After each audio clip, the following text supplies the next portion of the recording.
live फैनाय जाबाय माखासे फिउचारनि सोमोन्दै गोबां बाथ्रा रायज्लायगोन जे जोङो बबे प्लेटफर्मजों थाङोबा बबेजों थाङोबा जोंनि थाखाय फिउचारा मोजां जागोन बेनि सोमोन्दै जों माखासेखिनि बाथ्राखौ रायज्लायनो नाजागोन आरोना नोंथांमोनजों लोगोसे नोंथांमोननि साननायखौबो जाहाथे नोंथांमोनाबो फोरमायहरो आरो बेनिफ्राय आङो नोंथांमोननि जेनाखि बाथ्राखौबो लानानै आङो माखासे बाथ्राफोरखौ रायखांनो हायो जाहाथे बेबायदि जोङो जयैहाय माने माखासे बाथ्राखौ सावरायगोन आरोना अके आङो माखासे टपिक लाना फैदों जे जब भार्सेस बिजनेस बबे प्लेटफर्मा नोंथांमोननि थाखाय मोजां जागोन बा फिउचाराव जोङो बबे प्लेटफर्मजों थाङोबा जोंना माने साक्सेसफुल जाहैनो हागोन आरो जोङो बेखौहाय जों एसे सावरायनि बबेया नोंथांमोननि थाखाय मोजां जागोन माजों थाङोबा नोंथाङा सासे साक्सेसफुल मानसि जानो हागोन जोङो बेखौहाय माखासेखिनि बाथ्राखौ सावरायगोन नोंथांमोनाबो खोन्था जे कमेन्टनि गेजेरजों बबे लामाजों नोंथांमोना थाङोबा थिग जागोन बेखौ नोंथांमोना खोन्था आरोना जोङो गोबां बाथ्रा सावरायगोन नोंथांमोननि साननायखौबो आंनोहाय शेयार खालाम जे लानानै थानो नाङा जाहाथे नोंथांमोननि साननाय आंनि साननाय मेच जायो आरोना माने मा होनना बुंगोन मिलायलायनो हायो अके जोंहाथ' गोबां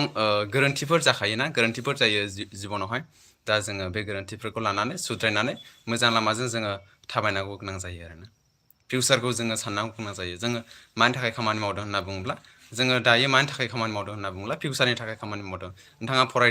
फरायदोंबाबो फिउचारनि थाखायसो फरायदों नोंथाङा माबा मोनसे खामानि मावदोंबाबो फिउचारनि थाखाय नोंथाङा खामानि मावदों जे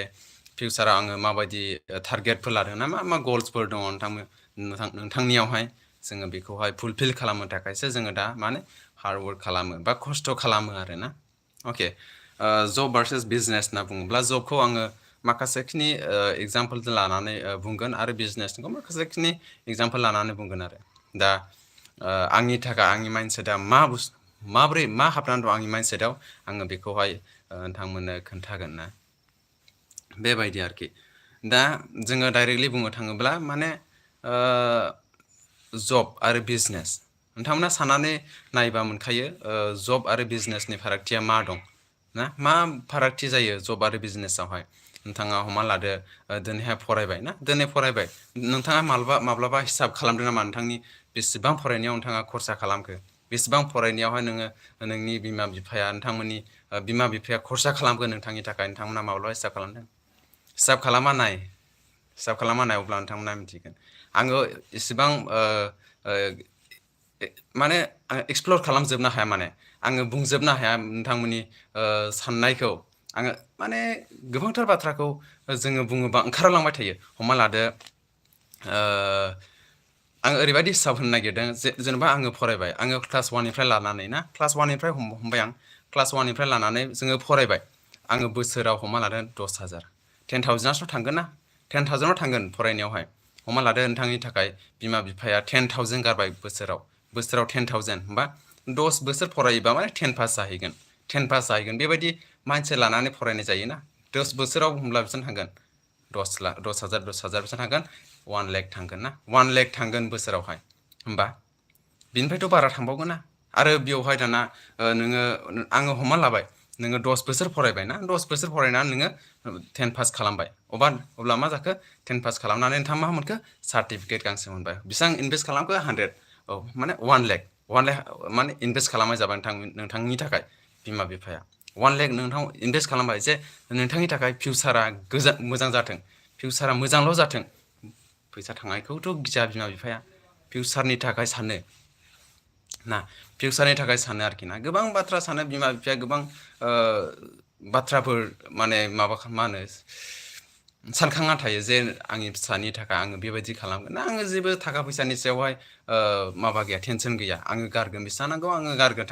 थाखा फैसाखौ आंनि फिसानि फिउचारा बान मोजां जानांगौ बेबायदि सानो आरोखि ना बेबायदि गोबांथार बाथ्रा बिमा बिफानियाव थायो दा हमना लादो 1 लाख गारनानै नोङो सार्टिफिकेट गांसे मोनबाय दानिया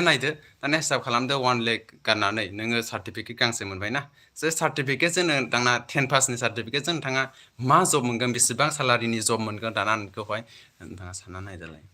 मोनगोन ना 10 पासनि सार्टिफिकेटजों बेसेबां सालारिनि जब मोनगोन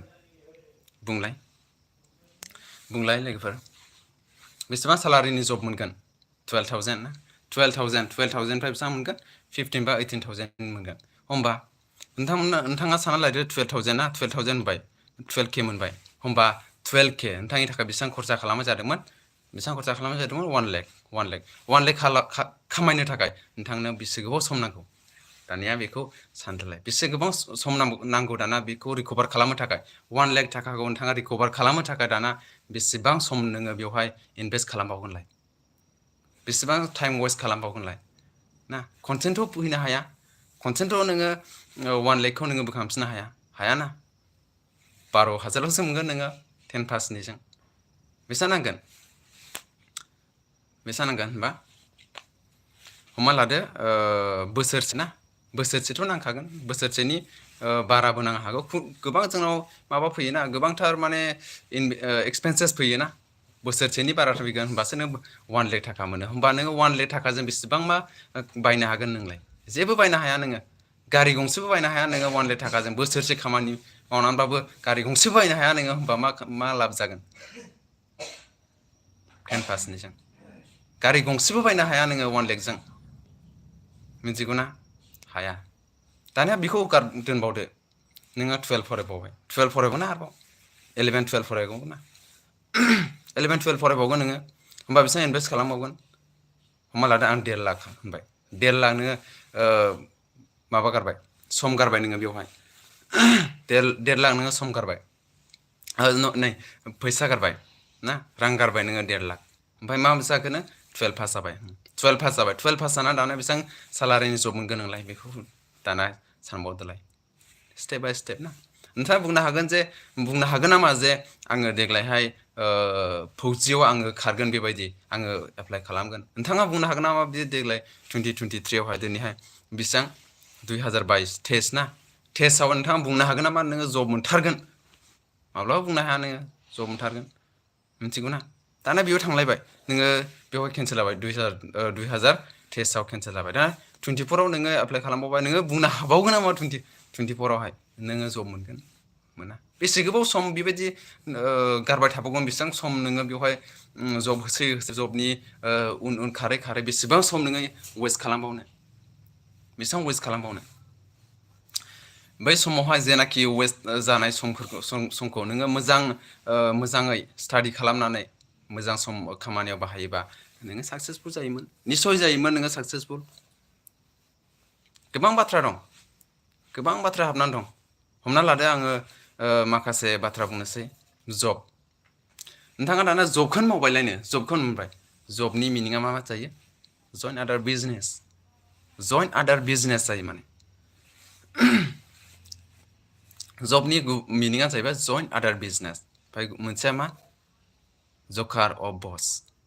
जइन आदार बिजनेस माने मा जायो बियो नोङो हमना लादो आङो जब मावबाय साख्रि मावबाय दानि बे थाखा मोननायखौ मा खालामगोन नोङो जाबाय लोंबाय गारबाय थायाना नोङो बेजोंहाय माखासे मा होनांगौ साइड बिजनेस नोङो सालायगोन ना जब मावनायनि फैसाजों नोङो साइड बिजनेस लागायगोन ना साइड बिजनेस लागायगोन अब्ला मा साइड बिजनेस लागायनानै नोङो जेब्लानाखि बे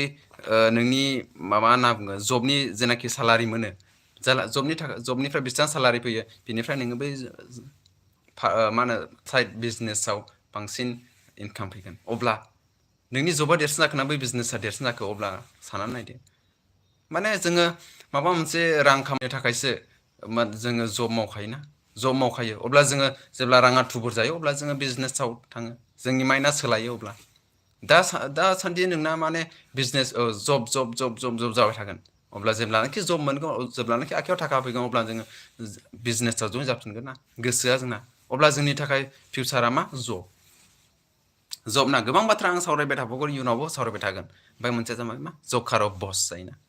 जेब्लानाखि जोङो जब मावो सोरनिबा सिङावथ' थानांगोन ना बसनि सिङावथ' थानांगोन ना बसआ नोंखौ मा थोनो बेखौसो नों मावनांगौ जायो नंगौना नङा राइट ना रं जाखो नोंथांमोननि सायाव डिपेन्ड हमना लादो आङो सासे बस ना अफिसनि सासे बस अब्ला आंनि थोनाय बायदिसो नोंथांमोना मावगोन ना नोंथांनि थोनाय बायदिसो आं मावगोन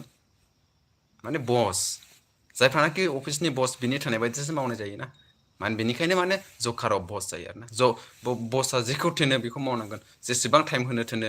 होनांगोन ना जबाव मा जायो नोंना टाइम शेड्युल फिक्स थायो माने नोङो हमना लादो जोंनि अफिसा 9टायाव खुलियो 9टानिफ्राय लानानै हमना लादो नोंना बेसेबां थांगोन 5टासिम नोंथाङा अफिसाव जिरायनांखागोन बे समावहाय जेब्लानाखि माबा मोनसे सुटि लानो गोनांथि जायो अब्लाबो नोंथाङा मोननाय नङा जानो हागौ बाट आं गोबांथार बुंनांगौ दं मानो समा बारा गोबां गैया आरोना समा बारा गोबां गैया नाथाय आङो बेखौ आं लुगैया जे जेब्लानाखि आंनि गोसोआव सेटिसफाइ गैया आङो सेटिसफाइ जाया अब्लासिम आंखौ साक्सेसफुल होननानै आं साना जेब्लासिम आंनि गोसोआव सेटिसफाइ जागोन अब्लासो आंखौ साक्सेसफुल होननानै बुंनो हागोन आङो जब मोनदों नोंथाङा माबा मोनसे माबा जागोन मा होनना बुंगोन बेखौहाय बिमा बिफाखौ सुखुनि मोदै गहोनो हागोन नामा माबा मोनसे साक्सेसफुल जानानै देखायनो हागोन नामा हाया बिजनेसाव खिन्थु हायो बिजनेसाव मानो हायो बिजनेसा गोजौ गाहाय खारो माने आप डाउन बिजनेसा जिग जागार जायो माने गोजौ गाहाय जायो माने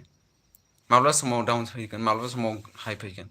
दा बिजनेसा बेबायदि नङा कि नोङो अफिसाव जिरायबाय थानांगौ नोङो खामानिखौ मावबाय थानांगौ बे नोंनि गोसो इन्डिपेन्डेन्ट क्रर जोंनि माने मटिभेसन स्पिकारखौ होनना बुङो इउटुबनि माखासे गिदिर स्पिकारफोर होनना बिसोरखौ होनना बुंगोन डक्टर बिबेक बिन्द्राफोरमोनखौ होनना बुंदो गोबांथार आरोना गोबांथार बिसोर मा मावो बिजनेसजोंसो बिसोरो डेभेलप जादों बिजनेसजोंसो मिलिनियार जायो बिजनेसजोंसो बिलिनियार जायो माब्लाबाबो जबजोंनो बिलिनियार जानो हायो नामा हाया बिजनेस माइन्डसेट सोना लानांगौ जों बिजनेस हमना लादो आङो 10 पास खालामनाय लोगो माने बिजनेस स्टार्ट खालामबाय 10 पास खालामनाय लोगो आं बिजनेस खालामबाय अब्ला जोङो बोसोरसे बा बोसोरनै नोङो बिजनेसखौ मोजाङै हमथासाय नोङो बिजनेस मावसाय अब्ला मानो साक्सेस जायो निस्सय साक्सेस जायो बिजनेसाव जोंनि बिमा बिफाया मा होनना बुंगोन जोंखौ फराय मोजां जब लानांगौ उन्दै समनिफ्रायनो जोंखौ बिमा बिफाया माने फराय मोजां जबनि उन खारहोगासिनो माने गावनि फिसाफोरखौ राइट ना रं बिजनेसा साबसिन ना जबा साबसिन बेयो नोंसोरनि सायाव डिपेन्डसै बियो नोंसोरनि सायाव थाबाय बाट आंनि थाखायबा माने जबा बियो नोंखौहाय माने नोंथांनि जेनाखि मा होनना बुंगोन बेखौहाय नोंथांनि प्रफाइलखौ नोंथांनि स्टेटासखौ फोजौनो हाग्रा मोनसे खामानि जब गोबांथार बुंनांगौ दङ आङो बारा गोबाव बुंबाय थाला आङो बेखौल' बुंनायसै जे नोंथांमोना जायखौहाय गोसो होनानै मावबाय थादों नोंथांनि माइन्डआ मा सोलायनांगौ दं आङो बेखौ सानो आरोखि बेखौसो जबनि माबाया मा बुंदों नरेन्द्र मदिया मा बुंदों नोंथांमोना निस्सय खोनादों जानो हागौ नरेन्द्र मदिया मा बुंदों इण्डियानि जोंनि भारतनि प्राइम मिनिस्टार नरेन्द्र मदिया मा बुंदों नोंथांमोना निस्सय खोनादों जानो हागौ टेक्न'लजिया बिराद बारायबाय मेसिननि गेजेरजों खामानिखौ मावनाय जासै नंगौना नङा मेसिननि गेजेरजों खामानिखौ मावनाय जासै जेरैहाय हमना लादो माबा पस्टमेननि खामानिया गैला पस्टमेननि खामानिया जोब्बाय बबेयाव फोजोबखो जों पस्टमेननि खामानिया मबाइलाव फोजोबना होबाय पस्टमेननि मा जरुरि गोनांथि दंबावो जोंनावलाय गोनांथि गैलाना जोंनो मबाइलजों जाजोबसै दाना मोनसे हमना लाबावदो बेंक मेनेजार जोंलाय मा नांबावगौ खनसे एकाउन्ट खुलिबानो जोब्बाय ना आजिखालि मबाइलावनो खुलिनोसै आंनाबो बेंकआव जेरावबो थाङाखै आं मबाइलजोंनो खुलिना लादों अब्ला जों मानो बेंक मेनेजार नांबावगौ पेटिएम दं फनपे दं गुगोल पे दं गावनो गाव बेंक मेनेजार ना आंनो बेंक मेनेजार नोंथाङानो बेंक मेनेजार अब्ला जों बेंक मेनेजारनि खामानिखौ ना बेंक मेनेजारनिया बेलुआनो थानाय नंला माथो जेरै पस्टमेननि खामानिया गोमोरनानै थांबायना दंबावो एसे एनै ओंखारगासिनो खिन्थु इन फिउचार पस्टमेना थानाय नंला आरो बेंक मेनेजार बेबो खमायलांगासिनो दं बेसेबां पस्ट ओंखारो बेंक मेनेजारनि थाखाय गोबां बाथ्रा दं जेरैहाय ट्राफिक पुलिसा मोजां सिटिसफ्राव थांनानै नायब्ला नुगोन माने लाइट सेन्सर ट्राफिक लाइटनि गेजेरजों गासैखौबो मावनाय जासै ट्राफिक लाइटनि गेजेरजोंनो जाजोबसै होनबा मानो जोंनो माबा नांबावगौ ट्राफिक पुलिस नांबावगौ ट्राफिक पुलिसानो थाला लामायाव लाइटनि गेजेरजों जाजोबो बेवहाय केमेरा लागायनोसै ना केमेरा लागानोसै लाइट सेन्सर होनोसै जोब्बाय खामानिया जोब्बाय होमबा ट्राफिक पुलिसनि खामानिया जोब्बायना जोबगासिनो दं गासैबो प्लेटफर्मखौ नायनानै नाय साननानै नाय दाना हटेलनिखौ बुंनायसै आं जापानाव दङ ना मोनसे हटेल रबटआ सालायजोबो गासैखौबो होनबा रबटआ सालायजोबनो हायोबा मानसिया मा भेलु थाबावखो मोनसे हटेलखौनो रबटआ सालायजोबा मानसिया मा भेलु दंबावो नोंथाङा साननानै नाय नोंथाङाबो दाना नोंथाङानो बुंदो नोंथांमोन सासे लाखपति ना लाखपति दाना नोंथाङा हटेल दं मोनसे ना हटेल दङ अब्ला नोंथाङा निस्सय सानगोन मोनसे रबट ओंखारदोंलायनो ना 50 लेखनि मोनसे रबट ओंखारदोंलायनो दाना नोङो हमना लादो नोंनि हटेलावहाय मानसि दङ मावग्रा दङ 10 जन 12 जन अब्ला नोङो बिसोरनो मान्थलि बेसेबां सालारि होबाय थानांगोन नोङो 12,000 9,000 12,000 9,000 सोरखौबा 15,000 18,000 होबाय थानांगोन ना नोङो मान्थलि होबाय थानांगोन ना अब्ला नोङो जुदि बै रबट ओंखारदोंना 50 लेखनि ना 50 लेखनि रबट ओंखारदोंना नोङो निस्सय बेखौ बायनो गोसो जागोन नोङो बायनानै लाबोनो हागोन मानो होनना बुङोब्ला बे वान टाइम नोङो बायनानै लाबोनानै बेयाव दोनफैबानो बे खामानिखौ बाहायबाय नोंना वान टाइम अब्ला नोङो सालारि होनोनो गबाय नोङो आरामसे रबटआनो सालायजोब्बाय होनबा जों मानसिया मा भेलु थाबावखो भेलुआनो गैला मानसिया भेलुआनो गैला होनबा इन फिउचार मा जानो थांगासिनो बेखायनो होनदोंना नरेन्द्र मदिया माने फिउचाराव मा जाबावगोन खुनु माबा गैला खुनु गोरोन्थि गैला जबा थागोना थाला बेनिबो गोरोन्थि गैला होनदों आंनि भिडिअ'आव नोंथाङा माबायोबा आंनि चेनेलाव नोंथाङा चेक खालामना नायोबा सर्ट भिडिअ'आव मोनगोन नरेन्द्र मदिया निस्सय बुंदों फिउचाराव जबानो थानाय नंला होनबा जबनि खिथु जों मा खारबाय थानांगौ जोङो बिजनेस माइन्डसेट खालाम बिजनेस माव गावबागाव बिजनेस माव नों बबे बिजनेसखौ मोजां मोनो बिजनेस माव होनबा जबानो थालाबा नरेन्द्र मदियानो बुंबायबा फिउचारनि थाखाय साननांगौ ना जबानो जोङो गोब्राबसैबा मोनो होनबा गासैखौबो माने माइन्डसेट खालामनोसो बिजनेस माइन्डसेट खालामनोसो नरेन्द्र मदिया जोंखौ मटिभेसन होगासिनो दं माने नोंथांमोना नायना नायाखै आं बेखौ बुंनो थांला बाट इन फिउचार जबा बिराद खम जासिगोन होनना बुंदों आरोखि ना होनबा दाना लकेलखौनो बुंनोसै आं लकेलखौनो बुंनोसै आं जोंनि लकेलाव मा फैदों जोंनि लकेलनि मानसिफ्रा माइ हाना जायोना माइ हानानै माने बुथुमना जायो बोसोरसेनि माइखौ जोङो माइ हानानैनो बुथुमना लाग्रा दं अब्ला बोसोरसेनि जानायखौ नोङो खामला मावनानैनो माने आरजिनो हायोमोन अब्ला नोङो हमना लादो मा जागोन दाना मोनसे गारि फैलायबाय मायो खनसेनो माराबो होयो माइरंबो होयो खनसेनो हाबायबो गोजौ गारखोबाय माराबो होबाय माइ दिहुनबाय होनबा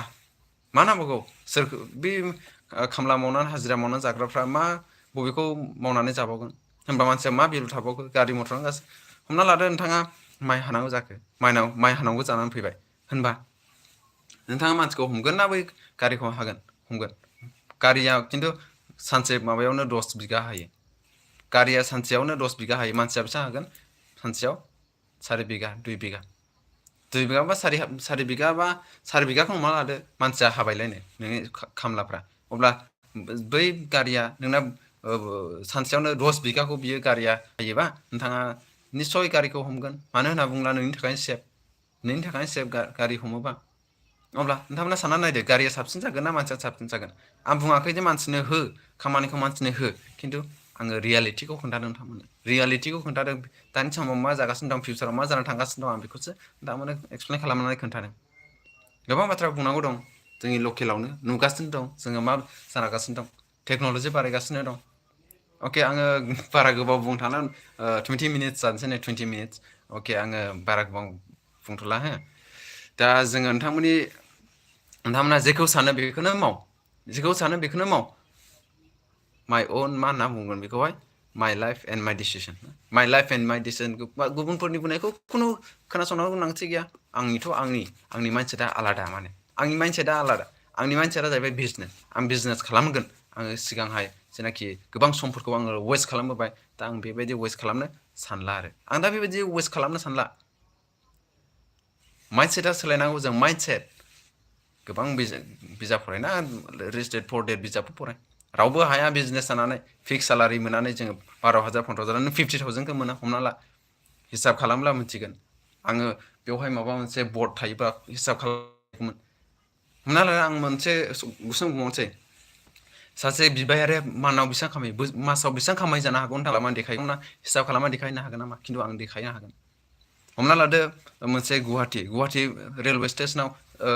साबेसे मानसिफोरा बेयाव थांलाय फैलाय खालामो बेखौ हिसाब खालाम हमना लादो 5,000 जन मानसिया बेयाव थांलाय फैलाय खालामो 5,000 जन मानसिया अब्ला 5,000 जन मानसियाव सासे बिबायारिया बिबायनानै बेवहाय 5,000 जन मानसियाथ' होजोबाना सासे बिबायारिनो 5,000 जन मानसियाथ' होजोबाना होआ आंबो मालाबा होयो मालाबा होआ समाव होआ ना बेबायदि जायो आरोखि हमना लादो 5,000 गेजेरावहाय 1,500 बा 2,000 मानसियाथ' होगोन ना 2,000 मानसिया होगोन ना 2,000 मानसिया बेसेबां होगोन 2,000 मानसिया 10 थाखा खरि होयोबा बेसेबां होगोन 10,000 बा बिराद गोबां जायो नोंथांमोना बुङोब्ला बिराद माबा जागोन आङो हमना लादो 1,500ल' होबावबाय 1,500 मानसिया बा हाजारलायनो हाजारल' 5,000 जननि मानसिखौ 1,000 जन मानसियाथ' होगोन ना 4,000 मानसियाथ' होआबाबो 1,000से मानसियाथ' होगोन ना 1,000से मानसिया होगोन ना होआ अब्ला 10 थाखा होमब्ला बेसेबां होगोन 10,000 सानसेयाव बिबायारिया 10,000 खामायला मासाव बेसेबां जागोन हिसाब खालाम लाखनिबो बारा जायो 1.5 निबो बारा जागोन गोबां बारा जागोन होमब्ला हमना लादो 500 जन मानसिया बेनो थाइबा खरि 10 थाखा खरि होबाय 10 थाखा खरि होमबाबोथ' सानसेयाव 5,000 जायो 5,000 सानसेयावनो 5,000 जायोबा नोङो 30 जन खालामोबा बेसेबां जागोन बिराद थांगोन 75निबो 80निबो बारा जागोन मिथिबायना हमना सानना लादो नोङो हमना लादो आं बेखौ बुंबावनोसै 500 जन मानसिया होबायलायनो 500 मानसिया मानसियानो थाइनै होबाय थाइनैल' होदों सासे बिबायारिनो थाइनै होमबा बेखौ हिसाब खालामदो दा 10,000 जाबायना मासाव सानसेयाव 1,000 मोनबायना होमब्ला 30 दिनजों बेसेबां जागोन 30,000 मोनगोन ना सासे बिबायारिनि मान्थलि इनकामा बेसेबां जायो 30,000नि खमाव माब्लाबाबो जाया होमबा हिसाब खालामना नाय नोंथांमोना होमबा जोङो नोंथांमोना साननो हागौ बिबायारिया मानो होमबा जिला थाखानो